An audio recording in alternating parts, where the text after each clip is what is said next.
Hola, bienvenidos de nuevo. En esta ocasión quiero seguir comentando algunos artículos de Charles Sanders Peirce, en particular dos que se encuentran en el volumen uno de esta antología publicada por el Fondo de Cultura Económica en 2014 y traducida por Darin McNabb, una persona que tiene un canal muy visto en YouTube. Los artículos que quiero comentar son dos que están muy relacionados y que vienen en la parte que se titula Serie de artículos sobre la cognición, aparecidos en el Journal of Speculative Philosophy en la sexta centuria del siglo XIX, de 1860 a 1870. Ahí en ese lapso de tiempo aparecieron. Ya comenté cuestiones acerca de ciertas facultades atribuidas al hombre, algunas consecuencias de 4 incapacidades, y ahora quiero comentar sobre la siguiente sección, ejemplos de la lógica de la ciencia. Y van a ser dos también, la fijación de la creencia y cómo esclarecer nuestras ideas. En esta antología aparece primero el que se titula La fijación de la creencia y después cómo esclarecer nuestras ideas. Si los leemos, nos daremos cuenta que es más provechoso leer primero, aunque haya aparecido después, el artículo Cómo esclarecer nuestras ideas. Y después podemos ir a cómo se fija la creencia. ¿Por qué? ¿Por qué esta organización del material? Muy bien, porque en el artículo Cómo esclarecer nuestras ideas, Peirce nos va a decir qué significa para él la palabra creencia y cómo se establece y cuál es su función o su objetivo.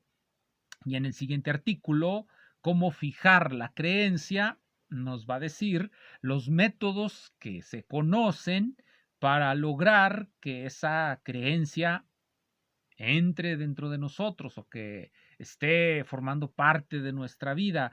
Hay que tener pues en cuenta la definición que da Peirce de lo que es una creencia. Para Peirce una creencia es algo que se puede denominar también un hábito. Una creencia es un hábito y la función de la creencia es que el pensamiento cese. Por lo tanto, nos podemos imaginar que una persona creyente en algo, no piensa. Lo único que hace es actuar de acuerdo a sus creencias. ¿Por qué decimos que no piensa? Porque el pensamiento empieza con la duda. Esto es otra parte fundamental de la teoría de Peirce.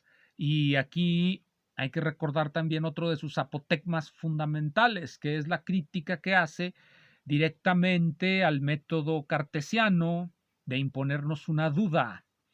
Para Peirce, la duda no es algo que podamos imponernos voluntariamente, simuladamente. Para Peirce, la duda es algo que surge como resultado de un fracaso fundamental en nuestras acciones.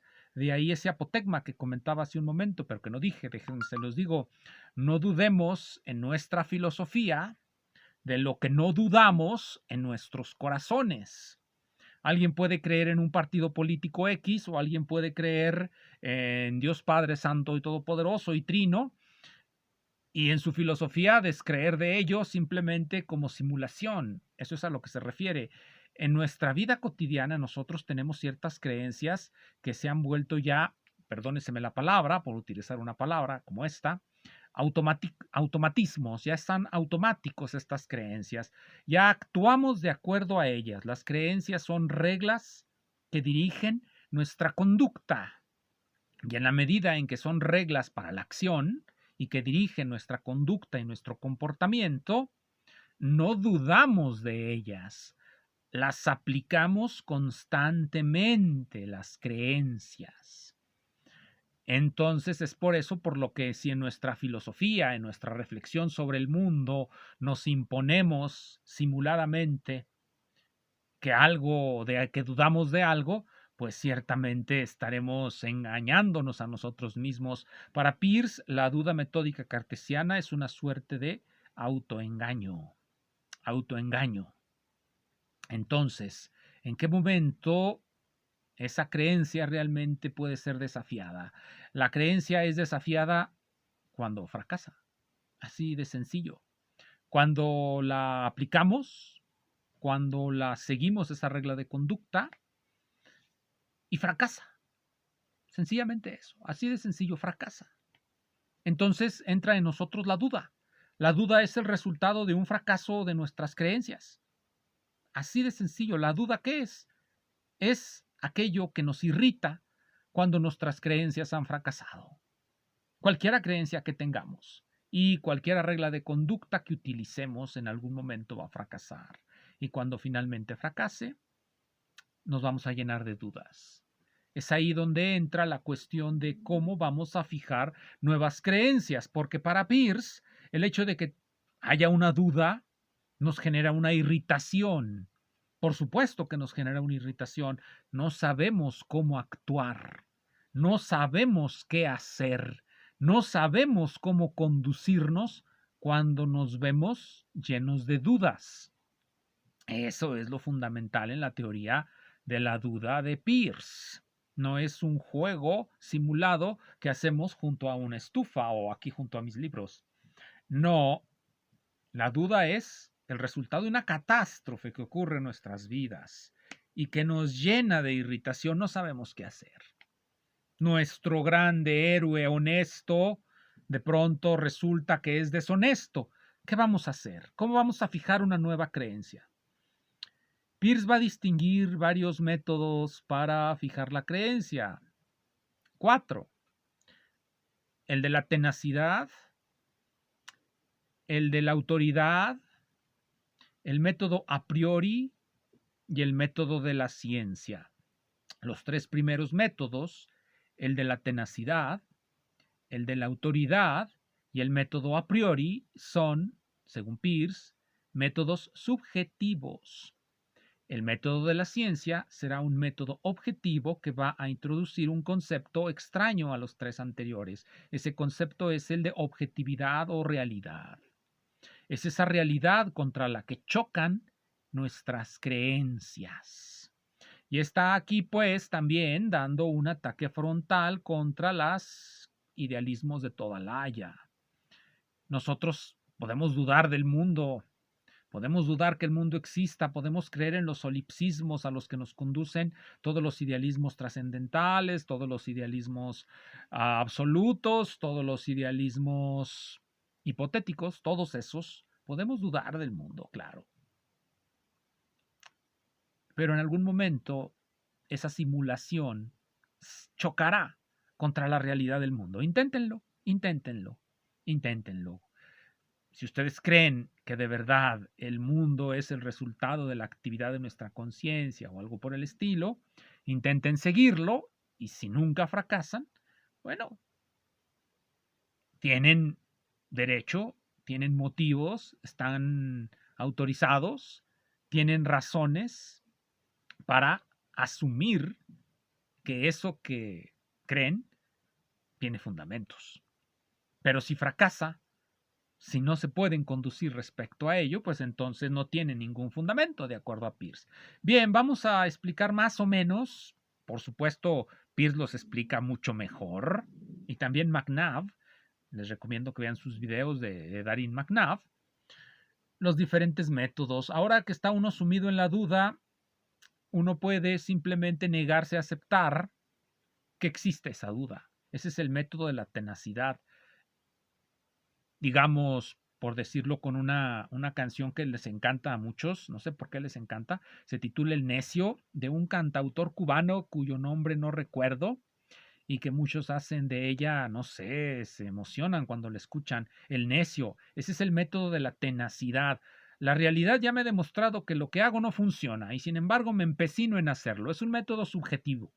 Un método subjetivo porque no me importa cuántas veces fracase, yo voy a continuar esperando que las condiciones, o a lo mejor ni esperando nada, simplemente por necio, por tenaz, vamos a decirlo con Peirce para evitar problemas. tenaz, soy tenaz. Creo lo que creo y no me muevo de ahí, aunque mis creencias me hagan fracasar. Ese es el método de la tenacidad. Punto. Esa es una manera de fijar la creencia inamovible en la que me coloco y de la que no salgo por ningún motivo. Por ninguno. Si no salgo porque me ha costado ya una pierna, menos voy a salir de esa creencia porque alguien me quiera convencer con argumentos. Simplemente ese es el método de la tenacidad, es un método subjetivo. Ahora bien, ¿cómo lo ataca Peirce? Bueno, pues es que resulta que uno puede creer lo que uno quiera, pero que las personas alrededor no lo van a creer. Hay una forma de normar nuestras creencias que resulta de nuestras interacciones con las demás personas, es decir, salimos de nuestra subjetividad para entrar en una serie de relaciones intersubjetivas, diferentes personas, y esas diferentes personas no necesariamente creen lo mismo que nosotros. Y como no creen lo mismo que nosotros, ese continuado comercio con esas gentes, lo que va a producir finalmente en nosotros es irritación. Entonces, no nos queda más que volvernos ermitaños o de verdad empezar a cuestionarnos si no de verdad estaremos mal, es decir, nos empieza a atacar la enfermedad de la duda. Si somos congruentes con la idea de tenacidad, pues debemos de volvernos ermitaños para evitar la irritación. Ahora bien, si ya estamos en que no vamos a seguir el método de la tenacidad, vamos a pensar ahora en el de la autoridad. Fijemos nuestras creencias de acuerdo a lo que nos dice nuestro gran gurú, llamémoslo presidente, jefe del partido, líder académico, lo que ustedes quieran denominarle, el policía de que está enfrente. Este es el método que conduce a la paz, nos dice Peirce. Es el método por el que se van a regir siempre las masas. Esa frase me gustó mucho. Voy a ver si la puedo localizar porque me gustó mucho el método el método de la autoridad. Aquí está en la página 169 por si lo quieren ver, 169. El método de la autoridad siempre regirá a la masa de la humanidad y los que detentan las varias formas de fuerza organizada en el Estado nunca estarán convencidos de que no debiera suprimirse de alguna manera el razonamiento peligroso. Vean la penetración de las ideas de Peirce. El método de la autoridad siempre regirá a la masa de la humanidad. Ese es el método por el que la mayoría de las personas fijan su creencia, la autoridad. Nuestro líder de partido, nuestro presidente, nuestro papá, nuestro maestro, el señor que vi en YouTube, todos esos van a ayudarnos a fijar la creencia. Pero la mejor autoridad para fijar la creencia es el Estado. Es el Estado. Y siempre creerán todos los que están en el Estado que están en lo correcto cuando suprimen el pensamiento peligroso. Bueno, pues es que le entra duda a la masa, no sea que dejen de votar por el gran gurú, no sea que ya no lo crean honesto, no sea que ya no crean lo que dice, que luchó contra 1000 monstruos y a todos derrotó, no sea que de repente de verdad empiece a entrar dudas en la gente y se acabe la fiesta que tienen organizada ellos. No, no, no, no. Bien, entonces es el segundo método. El problema de este método y por lo que nos lleva o por lo que lleva a quienes lo aplican, que son generalmente los que detentan una autoridad, es que siempre hay gente que no quiere entrar en el carril, no quiere entrar en el carril, es gente que pues por algún motivo no quiere creer, sea porque es muy tenaz en sus creencias, sea porque razona de una manera que no conviene al líder o lo que sea. Entonces, hay otro método para fijar la creencia, que es dejarnos llevar por nuestros gustos subjetivos. Y generalmente esos gustos, en la medida en que somos seres que vivimos en una sociedad, nuestros gustos estarán moldeados por esa sociedad. En tal sentido, dejarnos llevar por nuestros gustos es, en cierto momento, afiliarnos a algún partido, afiliarnos a alguna secta, afiliarnos a alguna escuela, empezar a creer en Carlos Castaneda o en Hegel o en quien sea, porque la mayoría cree en eso. Vamos dejándonos llevar por todos esos, por nuestros gustos subjetivos, etcétera, etcétera, etcétera. Estos son los primeros tres métodos. Por eso se llaman métodos subjetivos. El método de la tenacidad, el método de la autoridad y el método del a priori o dejarnos llevar por nuestros gustos. El último método, como comenté cuando comencé a describirlos, es el método de la ciencia. ¿En qué consiste este método? Bien, nos dirá Peirce. Este método introduce el concepto de realidad. Y el concepto de realidad lo podemos entender de una manera muy sencilla. Ahí me detendré en la explicación. Peirce da más explicaciones. Los invito a que lean la explicación que da Peirce. Pero aquí nos podemos contentar para los fines de esta charla brevísima con decir que la realidad es aquello que se opone a nuestras creencias y que es el origen de que las haga fracasar. Y es algo que no se remedia por la tenacidad, que no se remedia por la autoridad y que no se remedia por mis gustos subjetivos. La realidad es eso que está ahí y que va en contra de mis creencias. Por lo tanto, tengo que cambiarlas. Tengo que, una vez que me asalta la duda, tengo que empezar a desplegar algo que Peirce llama hipótesis. No podré desplegar una hipótesis deductiva si no tengo principios a los cuales atenerme. Por lo tanto, por ejemplo, si de repente falló un motor, yo tengo principios, leyes generales de la naturaleza a los cuales atenerme. Entonces, trataré de creer que ese desperfecto en mi motor se puede explicar en función de algún fallo, de alguna mala manera en que aplique esos principios.